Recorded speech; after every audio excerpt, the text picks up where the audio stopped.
First of all, as soon as I heard that the New York Knicks in Vegas and a lot of places were favored to win this series, that just didn't make sense to me. We kind of ran away from Cleveland, but I was kind of skeptical that we would have a chance to win the Miami series, and this is why. Okay, what's up, everybody? My name is Paul. I've been a Knicks fan for years, since 1994. I wanted to say a couple words about tonight's game and what I'm kind of picking up from this series, from this Knicks team. I've had a channel for a while. I thought I'll just share my opinions and what I'm thinking here. I don't hear anybody kind of bringing this stuff up, and I think it's pretty damn important. And I'll tell you what my expectation for this series is. So, like I said before, I've been a fan since 1994. Favorite player, John Starks. I loved Anthony Mason, Sprewell, Ewing, Houston, Oakley, that whole crew. I've been through the decent years, and I've been through the last 20 crap years, a little bit over 20 actually. This is definitely better right now. I have to mention that. And but the thing is, what we have to do is grow. And I would call what's happening right now growing pains, okay? Now, there are a few stats that I want to mention to you on here, which on TV, on the broadcasts, and I don't see anybody else mention either. And I think these are probably the most important out of everything that people are talking about. So, first of all, as soon as I heard that the New York Knicks in Vegas and a lot of places were favored to win this series, that just didn't make sense to me. I mean, I'm a diehard Knicks fan. I did not quit on them through the 20 shitty years, and I don't intend to quit on them anytime. I've been a Knicks fan, and I'm going to stay a Knicks fan, probably to the end. So, but it didn't make sense to me for the simple reason, which I'm going to tell you right now. So just keep watching. As it's being said, there are levels to this. Okay, there are levels, there are steps that have to be taken. So I understand not everybody, but a lot of people got emotional. Oh, maybe we'll get to the finals, or at least to the Eastern Conference Finals. I didn't think we're going to get past Miami, period. I was worried about us, during the Cleveland series in the beginning a little bit, but then we kind of ran away from Cleveland. But I was kind of skeptical that we would have a chance to win the Miami series, and this is why. Okay, if you look at the two squads, look at the Miami squad and look at the New York Knicks squad, we have some nice players. I'm not going to say we don't, but I did some research, and if you take playoff games played by the players that are just on the playoff roster, which will show you how much playoff experience each team has, you're looking at Miami, and you're looking at a total of 656 playoff games played between the 15 players that are on the Miami roster. 656 games. And then I kind of went in, because that number looked huge to me. And I know we have young players on the team, and I'm looking at everybody, and the total I see for the Knicks is 122, which shows me that Miami has pretty much almost four times more playoff experience than we do. I mean, our main player with the most playoff games played, and big ones, is Derrick Rose. And to tell you the truth, at his age and the years, he's a 14-year vet. I was very surprised, even at the beginning of the season, that they kind of went away from him. I know we wanted to develop younger players, but I think we should have been able to find 10, 15 minutes for the guy to play pretty much in every game off the bench and stay in shape, stay in the feeling of the game, and be able to come in situations, in pressure situations that we need him, and help out. And what we did is we pretty much forgot about him, played quickly and all these other guys, and they, performed great during the season. But you can see, and everybody knew, that the playoffs are a totally different game. The playoffs are a totally different game. It's not the same. So the pressure on defense went up. The value of each game, of each shot, went up. And most of our players cannot put up with that pressure. I mean, the only players I see able to deal with it on our team, I think, is pretty much Brunson. Maybe a little bit more Barrett, even though Barrett came into these playoffs with the same amount of playoff played games that Randall did. And Barrett actually played a bad series last year. I mean, the year before, because last year we didn't make it. But Randall had a shitty playoff against Atlanta 2 years back, and it almost seems like he didn't learn much. He did develop his game a little bit more, but he's making the same stupid mistakes. I mean, stupid turnovers. He gets doubled. He doesn't know what to do with the ball. Of course, it's not all on him, and it's the other players kind of, the whole situation on the court is failing to get people open so he can get rid of the ball. But I also hear a lot of people mentioning that Randall should be traded away as soon as possible. If we can get enough for him, sure, that's not too bad. But the thing is, Randall is a good player, but he's not a number one, period. He's not a number one. And to tell you the truth, I doubt he is a very good number two either. I mean, if you look at the teams like the Lakers, the Suns, really competing for the title, you're looking at James and Davis, you're looking at Durant. It's crazy. I mean, we have no comparison. I see Brunson as being able to develop into the role of being a very, very good two, maybe one. I mean, he's a good clutch player. He's great in fourth quarters. He scores when he has to. He shoots under pressure, and he does what he has to do. So he's still a young player. He might develop into that. And the Dallas Mavericks are probably, cursing themselves every day for giving him up and not paying him the money. But to tell you the truth, I don't think that we should necessarily trade Randall. We have a lot of picks. If we can, get a true number one onto this team. I mean, imagine, I'm not saying we're getting him, because we're not. I mean, Durant is not coming here or whatever, but I'm just saying, if we had a player like Durant on the team, what would the role of Randall be? I mean, Randall will probably be number 3. Barrett, number 4. So if he would be a number 3, if Brunson doesn't have a shot, and let's say a player like Durant or somebody like him at his level would not have a shot, and they draw people on defense, like double teams and harder defense, I mean, Randall will be open on the perimeter most of the time.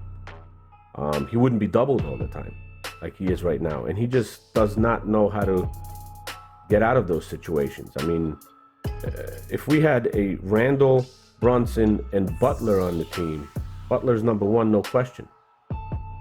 It's okay.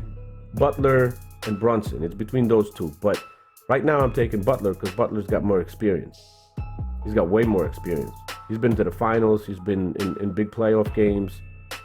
And he's poised out there. He's patient. And he feels comfortable in pressure games, and you can see that. Brunson seems like that as well, but he needs more experience. Randall is getting lost. I think there's too much being expected from him in the playoffs, and that's pretty much that. But one more stat I'm going to throw out at you is the experience of playing in the NBA, the total years of playing NBA of the players on the Knicks team and the Miami Heat team. And I'm going to go by an average. So average years played of players played in the NBA, that's regular season, total years that they were in the NBA, Miami averages about 7 years average of players being in the league. And the Knicks, under 4 years. Under 4 years, they average of their players being in the NBA, not only the playoffs, in the league. I mean, players like Quickly are still finding their game.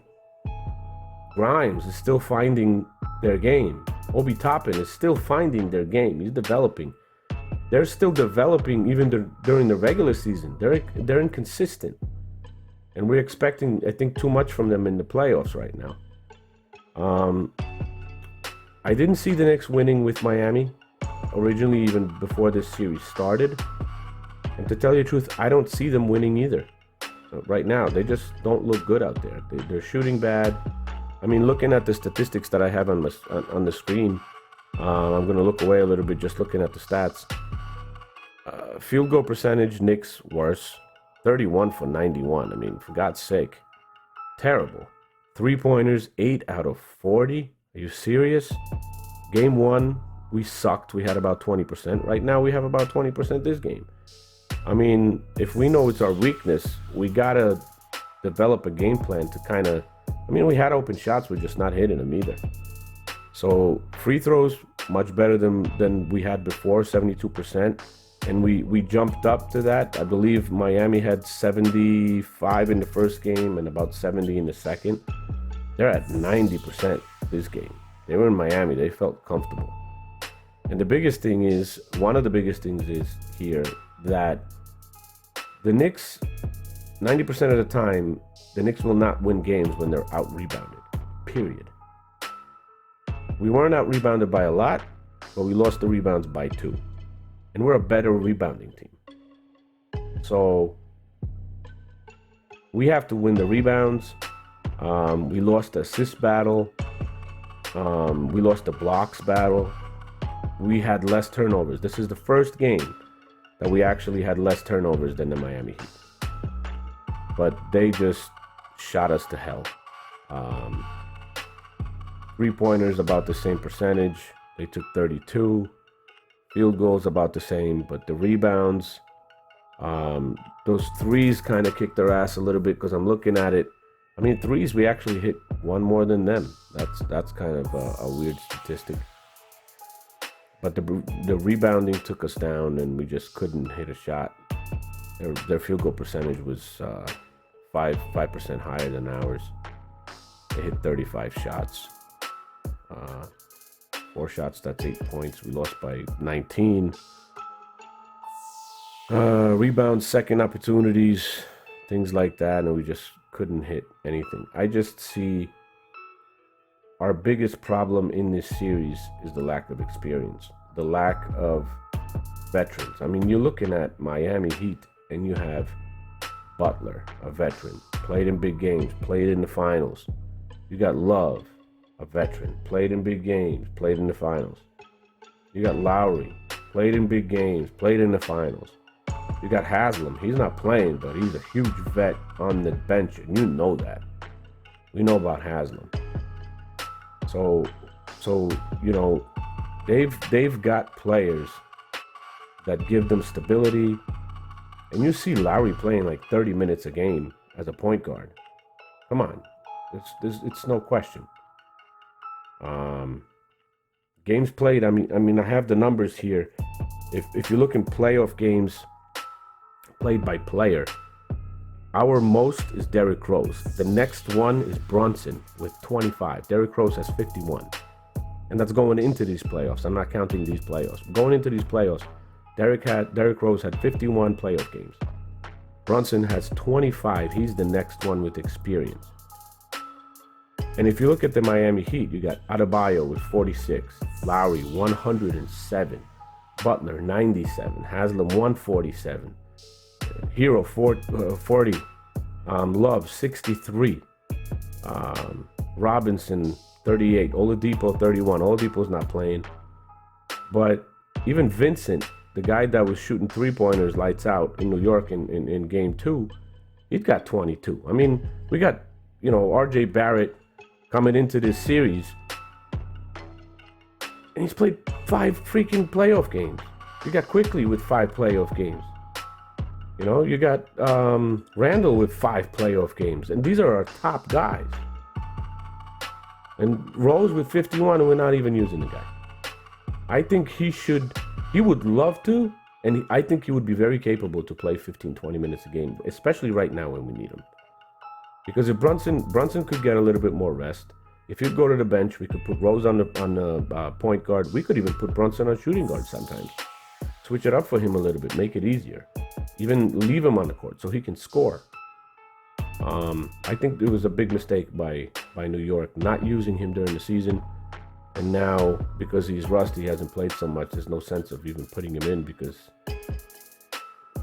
you didn't let him play. He's not in any kind of rhythm, and it's just not fair to the guy. I mean, they might give him a shot, but you saw him coming in game 1 for garbage time, and he looked bad. He had turnovers after turnovers. He was shooting shots that were very, very short, no legs, almost. It looked like. I mean, I know he was not warmed up off the bench, but he just did not look good.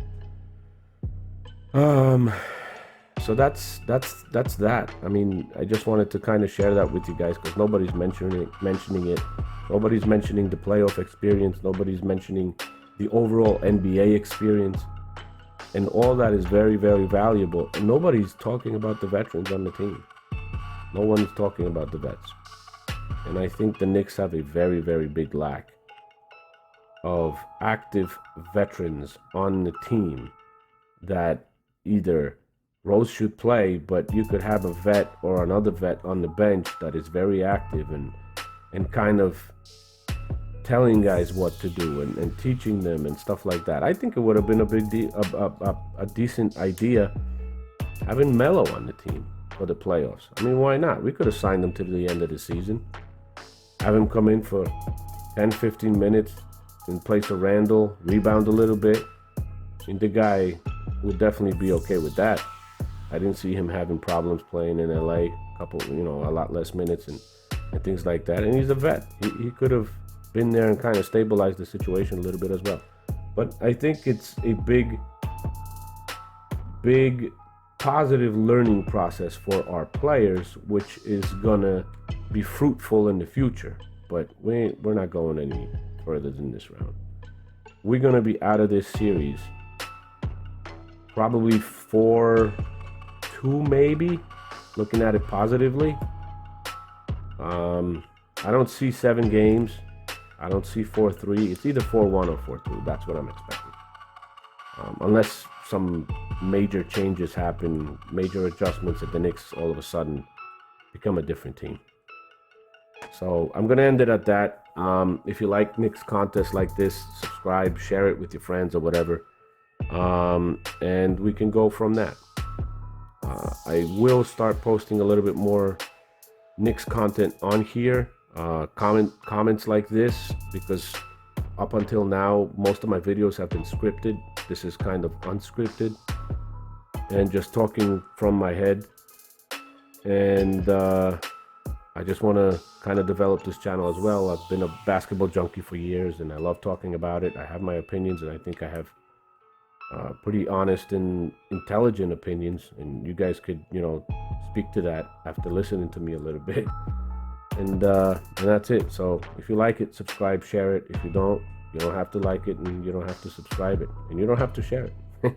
So take care. I'll see you guys maybe after game 4, and we'll see. Hopefully we can tie it up. Take care, guys. Thank you for listening. Bye-bye.